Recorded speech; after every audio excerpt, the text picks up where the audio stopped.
We left our home in Switzerland, dreaming of starting a new life in New Guinea.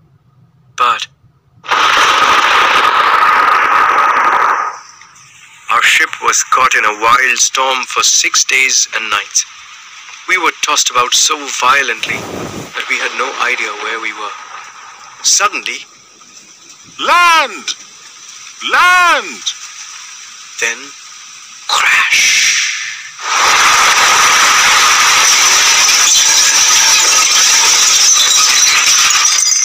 The captain and the crew scrambled into the last of the lifeboats and escaped. Please, help us! My wife and children are on board! But no one could hear us through the spray and the foam.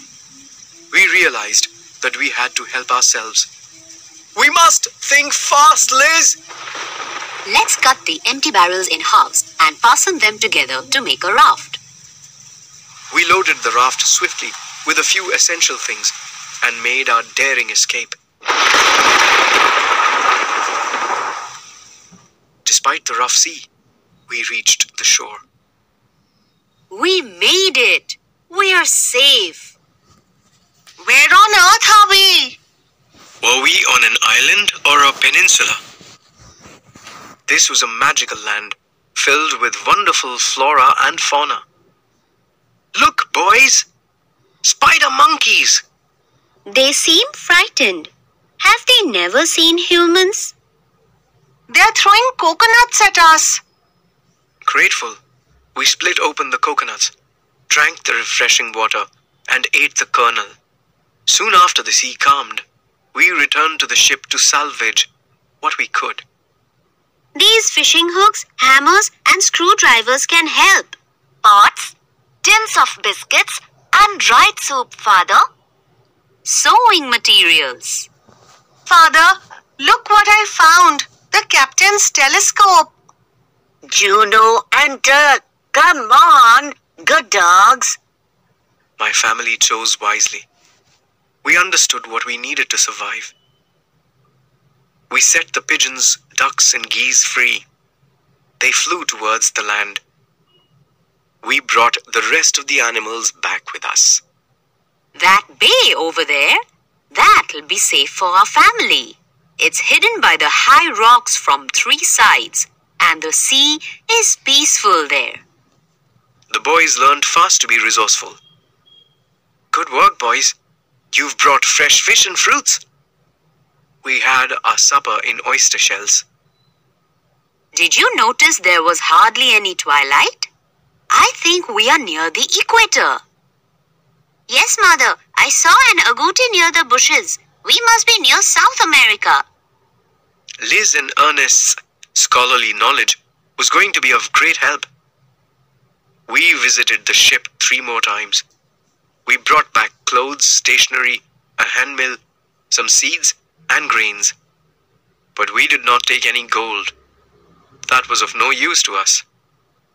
On our last trip back from the ship, Look out, shark! Ernest tried to ward off the shark, but he was thrown overboard.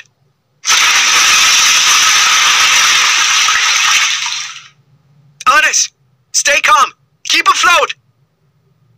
Let me hit the shark. No, Fritz, he isn't attacking. A miracle. A gigantic loggerhead turtle emerged from the sea and swam by Ernest. Cling to the turtle, Ernest! The turtle brought Ernest gracefully to the shore. She would return every year to lay her eggs.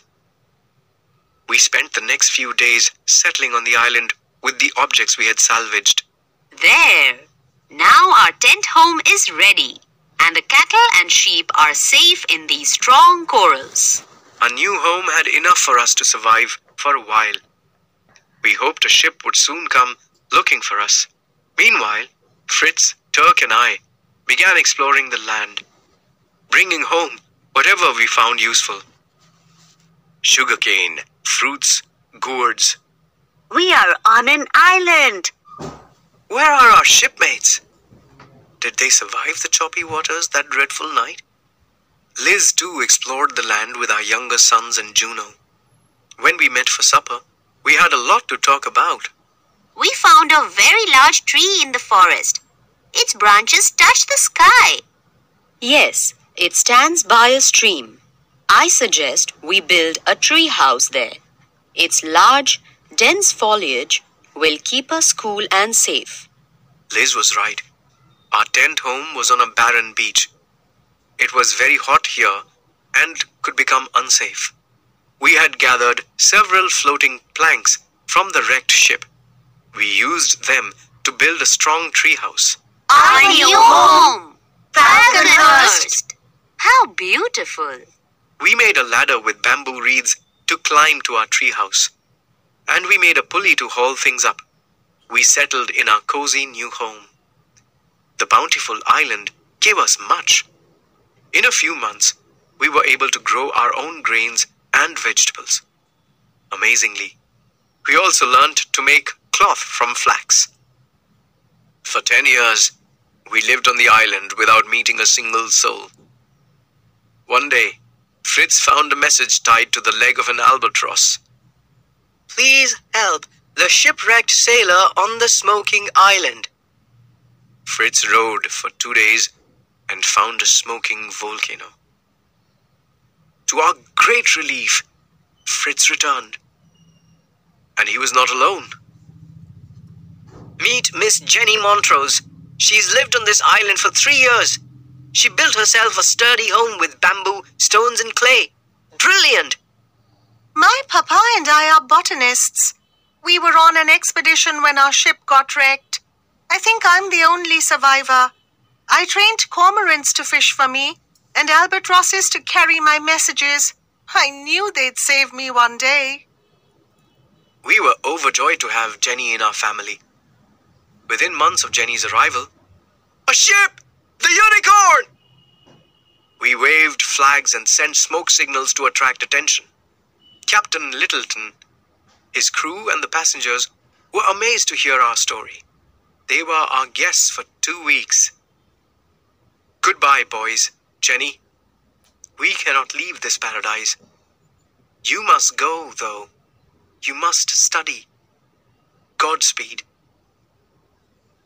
A few families from the Unicorn decided to live on the island.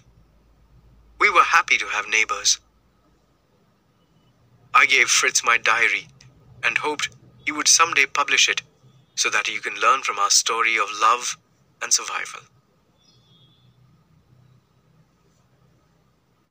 Please like, share, subscribe my channel, and thank you for watching my videos. Thank you.